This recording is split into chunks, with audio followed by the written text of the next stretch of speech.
Good afternoon, everyone. Thank you for joining us today. Leading with clarity, the power of pause and presence. We know leadership today feels like being in a pressure cooker, constant decisions, shifting targets, and endless notification. And yet, the leaders who stand out aren't the ones who move fastest, they are the ones who can pause, center themselves, and lead them with clarity. Absolutely, Nilima. First of all, in fact, I would love to congratulate you for organizing this dialogue on such an important day today, which is, for everybody's information, World's Mental Health Day. So the occasion is so rightly selected by you. And now, Thank you. to share my experiences, Nilima, in my advisory work, I see every day CEOs, founders, CFOs, or CXOs for that matter, all of us are constantly on calls, in boardrooms, in firefighting. And the line between reaction and leadership has really blurred now. We often don't even realize when we are making decisions from fatigue and not from focus. Exactly. And that's where the first two laws of inner transformation come in. So, law one Mhm. is pause before you lead, and law two is the presence advantage. Now, let's explore both of them because they are simple, powerful, and absolutely game changing. So, begin with the law one, that is pause before you lead. Let's start with that. So let's Sure. start by you. Meghnan, tell me honestly, like how often do you pause before making a key decision? So, Nilima, I would love to be very honest here. At occasions when it really needs, frankly, I don't pause. This is what my realization nowadays. Because we are wired for speed. Whether it's approving a budget or sending a late night email to a client or a team member, we act very fast.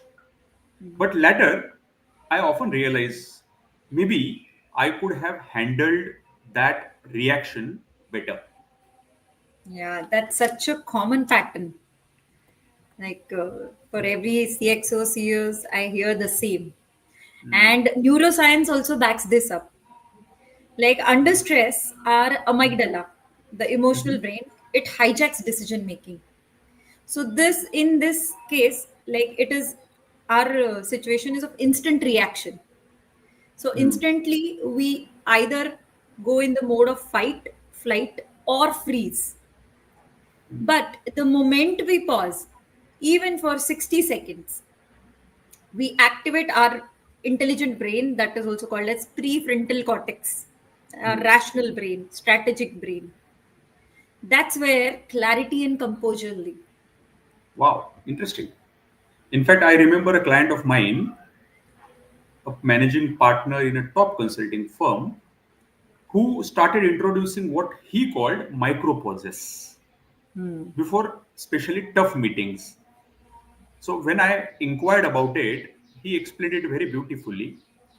So just 1 minute of breathing and stillness before Yes. any important meeting.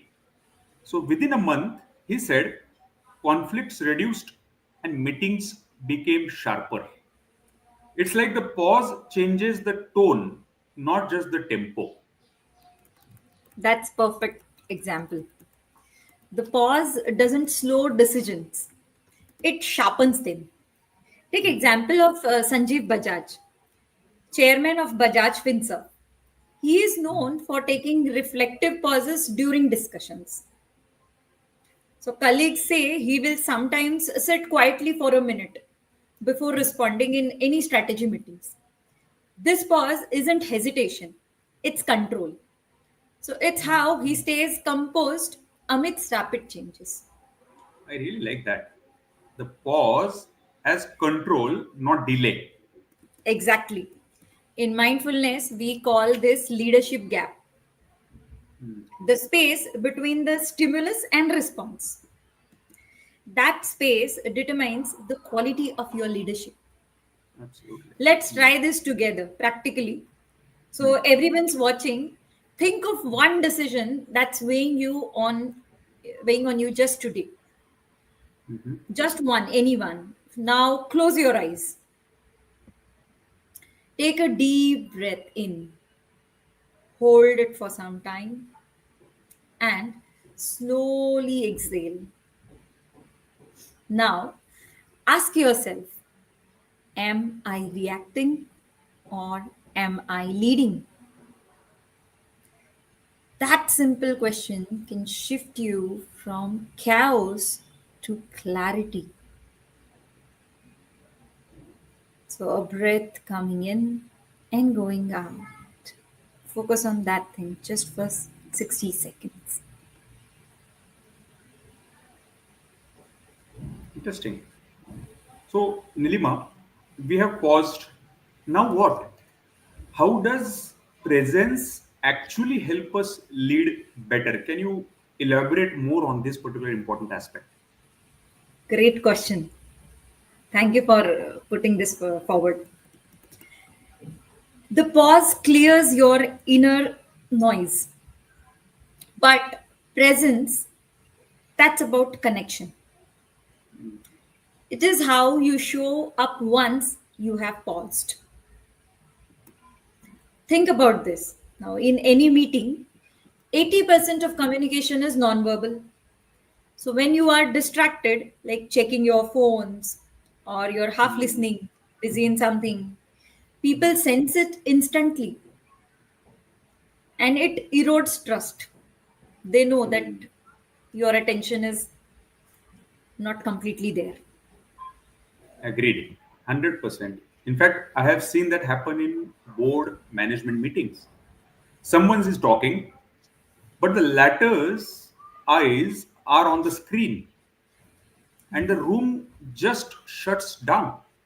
People stop offering ideas because they feel that they are not being heard at all. Yes. And the opposite is also true. When a leader is fully present, like he's listening deeply, maintaining calm energy, the room feels different. So there's an incredible story of, if you have heard, Harsh Mariwala, the founder of Marico Group. So during team reviews, he's known to listen quietly without interrupting, sometimes taking notes, just absorbing. His presence itself command respect.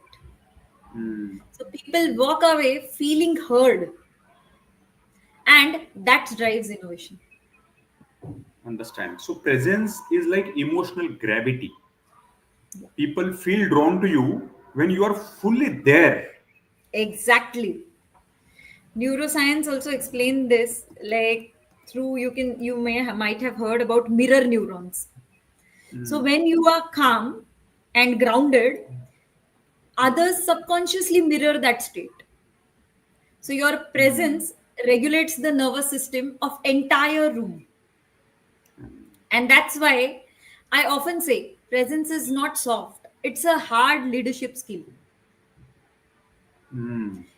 Let's experience this. Okay. Take 10 seconds. Okay. Just Sure. listen. Yeah. Hmm. Notice the sound around you. Maybe it's your AC running or a keyboard. Someone is typing in the room. Or even silence. There's no voice. So just notice what all sound is right now reaching your ears. Hmm. And that's presence. Full awareness without judgment. Hmm. Now, imagine bringing that same attention to your next negotiation or your investor meeting. Wow. This is very interesting dilemma. I think most of us assume mindfulness means meditating in silence for hours. But you have made it sound absolutely practical. Something everybody, including myself, can do between calls. That's the whole idea. Mindfulness isn't about stepping away from leadership, it's about upgrading how you lead. So, to sum it up, the pause gives you clarity before you act, and presence, it gives you influence when you act. So, together, they form your foundation for resilient, conscious leadership. Got it. So, Nilima, if this is just two laws, I can't wait to see what the other five are from you. Yes, they all are designed for CXOs and leaders, advisors like you. Practical, neuroscience backed, and deeply human. In today's if today's idea resonates you, it has resonated you, stay tuned for my upcoming book. It involves 7 laws of inner transformation, specially designed for leaders and CXOs. Very nice. It's yes, and it will you will see the difference. It is built for leaders who want to lead with clarity and not chaos. Fantastic. Thank you, Nilima. I'm sure everyone watching will agree the pause and presence might just be the new superpowers of modern leadership. Yes. Thank you. Thank you everyone for joining. And these are just 2 laws which I presented in front of you, but please be stay tuned for the upcoming. Thank you very much. Thank you. See you. See you. Yes.